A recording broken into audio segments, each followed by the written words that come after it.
यो तालमेल गर्ने कुरा कसरी मिलाइएको छ भने नेपाली कांग्रेस र नेकपा एमाले भित्र नेताहरूलाई आफ्नो गोजीको जो मान्छे बनाउनु पर्ने छ त्यो क्लस्टर आफ्नो भागमा पारिएको छ।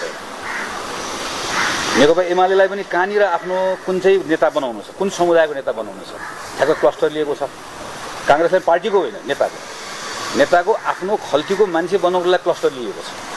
त्यो क्लस्टर लिएर पहिला त्यसरी नाम छानिएको छ, यसरी मिलाइएको छ। यो प्रपञ्च गर्दै गर्दा के भएको छ, नेपाली कांग्रेसभित्र आज 9 जनाको नाम आउँदै गर्दाखेरि पहिलो 3 जनाको नाम तल्लो कुनै पनि कमिटीबाट सिफारिस भएर आएको छैन। 3 जनाको नाम कुनै कमिटीबाट सिफारिस नभइकन आएर नाम यहाँबाट पारित गरिएको छ। यसले के गर्यो, यसले संसदीय बोर्ड र केन्द्रीय समितिको मात्र मानवर्धन गर्यो। मानवर्धन गरेको अर्को एउटा थपी फेरि प्रक्रियाको गर्यो, तलको जिल्लाले गरेको, क्षेत्रले गरेको, गले सिफारिसको पनि अर्थ भएन। र यसले नेताहरूले आफ्नो खल्तीको मान्छेलाई म्यानेज गर्ने क्रममा केसम्म म्यानेज गर्दै जानु, तर के ख्याल पुर्याउनु भएन भने 9 जना मान्छेको नाम आज नेपाली कांग्रेस पार्टीले आज यहाँबाट प्रस्तावित गर्दै गर्दाखेरि 1 जना पनि जनजाति परेन।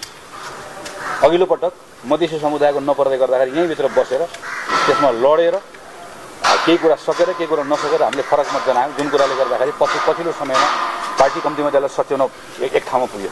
आज फेरि 1 जना जनजातिको नाम छैन।